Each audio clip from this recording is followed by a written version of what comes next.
Hey, it's KR King of D&D Homebrew talking today about 5 things you can do to make cool dungeons. I use that little sneer mark. In my day when we used to play and you'd go in someone's dungeon and it wasn't just the usual passageways and chambers or whatever, or monsters or whatever, but there was something about the way they put it together, the way they outfitted the dungeon, the way the architecture was. You know, it was unique. It brought forth the idea of this fantastical setting, sword and sorcery. It brought the idea that things that had made this and lived there, the humanoids and sentient monsters, were different than, conventional dungeons we think of below castles or whatnot. And also that you were in this weird and unusual environment and that someone had really thought it through and came up with cool stuff. Now, I did a video. I'll put a link here and also below on when you're constructing dungeons, thinking about, how you put these together, the hallways, chambers, and whatever, thinking about kind of cool ways and out-of-the-box ways to do that. What this is kind of after the effect, after you've made your rooms, hallways and whatnot. What are things when you think about what is in a dungeon, how do you make that cool? And the 5 things that I'm going to talk about are, the architecture of the dungeon itself, the ceilings, the walls, the floors, then architectural features. These are things that are put in rooms, built in, that make them different than, the conventional just squared wall, floor, and ceiling. Then I'm going to talk about the objects within each room, how you can think of objects that are, interesting and different. Then the atmospheric effects of a room, the air, water, or whatever that's in each of these rooms. How can you make the cool effects there that are different than just standard? You walk in and there's just air. And then finally, I have what has happened in this room, events, not just going on, but in the past. What is evidence of activities that occurred in this room, that there were things here that lived here or passed through here, and the events of this dungeon. So our first topic is cool things that you can do in the architecture itself of your dungeon, the ceiling, the walls, the floor of the rooms and hallways and chambers of your dungeon. And to me, let's look at the ceiling. What is on a ceiling, right? Sometimes we don't think about this, but there's all sorts of things. You could have paintings on the ceiling, sort of a Sistine Chapel type effect. You could have netting that runs across such that whatever is up above, maybe this is an aviary where birds or flying dinosaurs, again, depending on the size of the room, something is up there. Maybe now it's obscured by leaves or things that have fallen. If there's, trees and things, we'll talk about components here. Or the ceiling has been painted in some way like the constellations of the sky. And yet when you look at these constellations, someone who's got some training or has some knowledge about this realizes that the star pattern is different, right? There's something strange about it. And with all these things, they can have a mechanical effect. If you discover what this star pattern is, there might be some other room or area or some place in your world where something has to be aligned. There's some kind of a, gyroscope thing of the heavens that has to be adjusted and it becomes a gate, but it doesn't have to be. The thing about all these things is some have flavor, some are just to give the players a sense, oh, look at that, it's the constellations. Now, players are always going to look and see if there's a connection to something, but it doesn't always have to be. You can also have light sources coming here that shift the color ranges within the room itself. And when those colors, blue or red or green or some combination thereof or white light, maybe something happens. Maybe there's some magical effect that the players gain something or lose something, maybe not. But when the players come and there's these shifting lights and the room is bathed in different things and suddenly there's sort of an infrared thing or something, point is the ceiling, which is usually you just don't think of, has this unusual thing, hooks hanging down, where something was clearly on these hooks, or a strange lattice pattern of rope or something on here, maybe that things were climbing on. Maybe there's remnants of that. Just something to give that ceiling a little bit something different. And it goes the same with things on the walls. Mosaics or paintings or carvings that depict scenes is always cool. And the same thing goes with the walls in terms of what do we think about that are on walls? Artworks, windows. In the modern world, we have TVs in the walls. Well, all those things can be incorporated in your dungeons. You can have tapestries, mosaics, carvings, whatever, of scenes They can relate to something in your world, but they can also just be for flavor. Some great battle that occurred, say, between humanoids and monsters, or different types of humanoids, or things that the characters don't recognize, or some landscape that they've never seen before. Does it have to relate to anything in your world? It can, but it doesn't have to. They just see this, right? They just see the fact that these things were occurring on the walls. This has a history. They're going to look at this. The clever players might write stuff down about this. Some of them, and again, sometimes it means something, and sometimes a cigar is just a cigar. It's just an interesting painting or mosaic on the wall. You can also have a room painted. Think of the rooms, the Mask of the Red Death. There was a blue room, an orange room, a red room, and finally the Devil's Room was the black room, right? And all the walls, ceiling, and floor are painted in some specific color, or they're outfitted in some strange material, an amber room, complete with insects or creatures trapped in the amber. But the amber room was a famous artifact of the Russian nobility. I think it's been lost. No one knows where it is anymore, but completely created out of amber. And think of the lighting effects. And think then, when you have something like that, if you want to make it a mechanical thing, some kind of scrying device, or something where you put the lights up to this, or a mosaic room, if the mosaic pieces can come out or some are missing or whatever, the players go find them and put them back in. You don't have to do this, but when you have this mosaic, when you have this artwork on the walls, when you have a panel, right, a black panel, I've used this many times, it's basically a TV set. Does it show just a loop of something continuously, almost like an art installation thing? Is it a lot of times people think it's a gate or something where something is brought in or back. Sometimes it's a communication, a scrying device where you can look at something. Again, the great thing about those is if they're held in stasis, you can only use them when you're in this room. So if the players want to use something like this to look at places, they have to come here. But again, it doesn't have to be. It can be just, as I said, a panel that shows something from the distant past. Some event, some coronation of some king, some wedding, some funeral, some battle, whatever it is.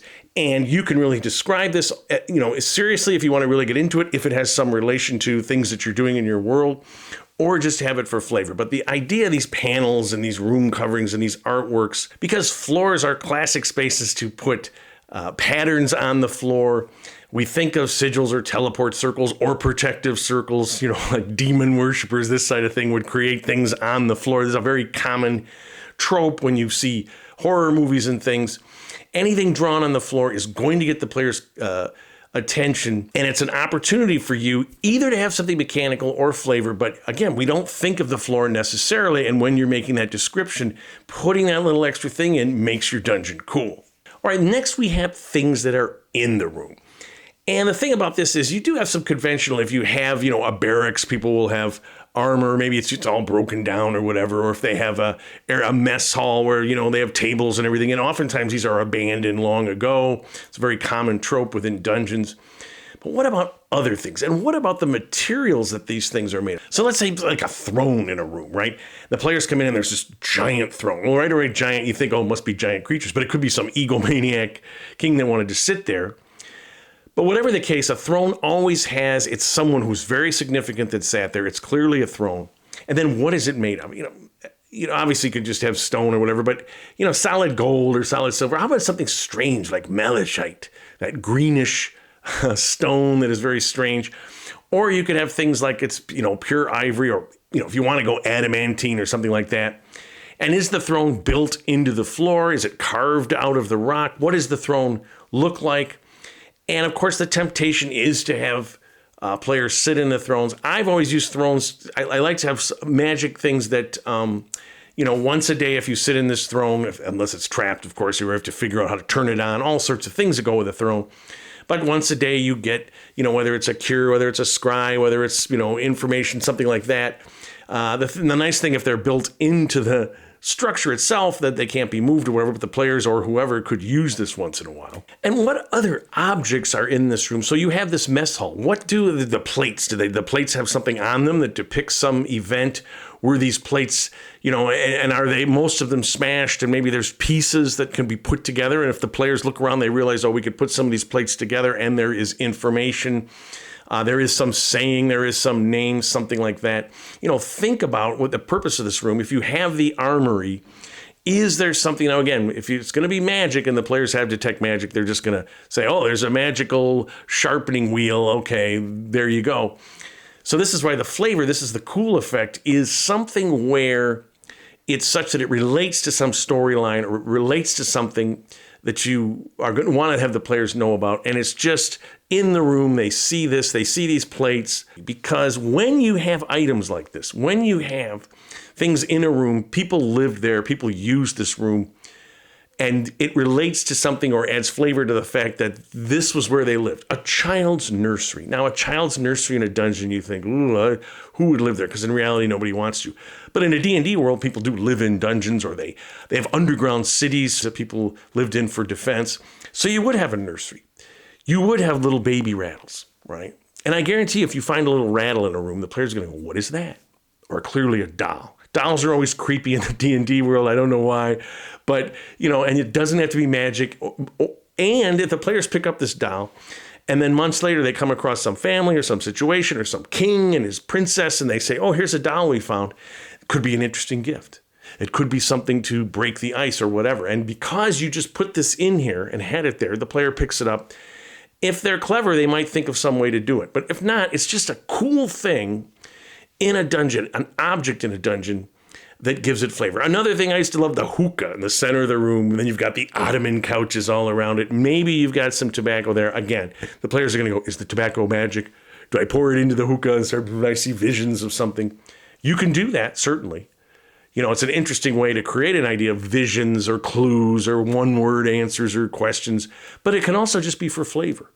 It can just be, this is where they sat on these pillows and smoked their hookah and had their council of war or whatever, and they used the, tobacco or whatever to clear their heads. Another thing are the architectural features of a room. This is where you have, say, pillars that are carved like creatures or battle scenes or whatever. This is where you may have, lattice walls that have been built to separate a room. This is where you may have depressed areas in the floor where you go down and come back up. These are just unusual things that you put into your dungeon rooms, these architectural features, to make them not just flat, square or whatever. Even if you have odd-shaped rooms or whatever, architectural features can be really interesting. Here's another one, a moat, let's say, around the throne. So you have this throne, you have a thing that walks across, but you do have the classic, almost the James Bond villain where he falls into the moat with the piranha. And that moat, it can be empty, that the water's long gone. It could be filled with some other substance. Lava gets a little zany, but you know what I'm saying? Some viscous oil or something that's all around it. And maybe that viscous oil is just that, it's tar. It smells like tar, and it doesn't have any magical effects, right? And architectural features can create obstacles or situations in a battle. If you have pits in a room and the players do have an encounter, those pits are going to be areas, how close do you get to those? Is it crumbling? In terms of architectural features, are there areas that have, are collapsing or are under disrepair? And when you think about these things and you present them to the players, now if you're going to stage a battle that's, 3 hobgoblins attack, well, you've got these pits in here, you've got pillars and things, you've got this lattice work, and people can hide behind it or get there, or, maybe there's arrow slits in this and they can stand behind it and they can be concealed or have a bonus to their defense. All of these features, those are game mechanic features, but don't sell the flavor effect of these things when you're constructing your dungeon. Think about these, different architectural features that you can put in each of these rooms that makes it a little bit different than the others. Now, this brings us to atmospheric effects within a room. What is the air like? One of my favorites is to have coming down from the ceiling a mist or dripping water or whatever. If you have that on the floor, it becomes difficult terrain. It's super slippery. If you're going to have a battle on here, might be a chance that you create if people are falling prone. They have to make athletic checks or acrobats or however you want to do it, whatever system you're running. But again, everything is slippery, everything in that atmosphere. What's the air like? The air has, you go into a room and it's got like a sulfuric effect, right? Really stinky. And this is the smell thing with atmosphere. If you smell something that's died in a room, it's going to get your attention, right? And it may just be the rotting corpse of something, but the players come in and they get this smell. They have this atmosphere, or they smell sulfur, or they smell something bittersweet, or they smell, ginger, whatever you want to do, a faint smoky thing. The thing is, it gives it flavor. It gives it an idea that something was going on. And then every once in a while, if you want, you can work some game mechanic thing in, right? That if there is a rotting creature, there's something stinking, you go and you look in one of these pits, and there's something down a 100-foot deep pit, and that's coming up from there. Do the players want to investigate? And what if it's just some creature fell down in there, died, but it left its treasure of whatever it was, right? Now, again, going down into pits is always risky because do they have other entrances? Are things feeding on it, etc.? But it might just be a pit with a monster, and if you got the courage to go down there, the 100-foot drop, to 50-foot lengths of rope, you can get something. Because it takes guts to go down there. Another thing you can have is a fog in a room such that it obscures vision. It can be lightly obscured, heavily obscured. I used to have a magical effect fog that was like a darkness spell that moved around a dungeon on very subtle currents, and it would just move through. If you ever dealt with a darkness spell in terms of combat, it's a bummer, right? And if this was something that can't be dispelled, really difficult to deal with for players, they're often not prepared for this. And it's just some atmospheric effect that you put in a dungeon, or just heavily obscured fog that's resulting from there's some kind of heat coming up from one area, water dripping down from above. You don't have to be, I'm just giving you an example. It doesn't have to make sense, but why not? And it creates this fog all through this section of the dungeon where everything is heavily obscured. And that fog could also make, if you really want to get fun with it, the difficult terrain of the slipperiness. And the floors are uneven. You have the architectural features where there's a mosaic pattern of rising and falling, or things were built around whatever, or just the mad stonemason effect. You've got all sorts of factors here that make this dungeon interesting, different, and cool. Now, here's a little bit of a screwjob fog where you have the microscopic creatures that make a fog, and they're like the nanobots. If you remember that movie, The Day the Earth Stood Still, where the robot was made out of these tiny insectoids and they went and wreaked havoc everywhere they went.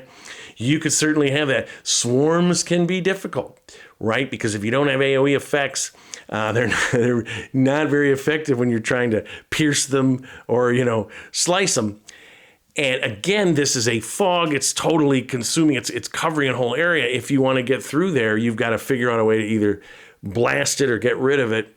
Or just chance it, but it's a cool thing because at first it just seems like a fog. And my final category is something has happened there. There is evidence that creatures live there or are living there that you leave in a room to give it some flavor. So a room was abandoned a long time ago. There's dust everywhere, but it was abandoned, mid-meal. Like everything was there as though some group was living here and they just ran off. Like what happened? Or there's signs of a battle, right? Things are smashed, things are overturned. Maybe there's still skeletal remains. Maybe things were smashed. Or things are defaced. There's a mosaic on the wall and certain parts of it have been cut away. So the players are going to want to look at that. They're going to think to themselves, there's something going on here. There's some storyline. There can be or not. But clearly someone came in here and did something. It's like, the paleontologists love dinosaur tracks because it shows a dinosaur what it was like when they were alive, walking, not just dead with their bones. Well, these are dinosaur tracks in a dungeon showing you that something occurred here.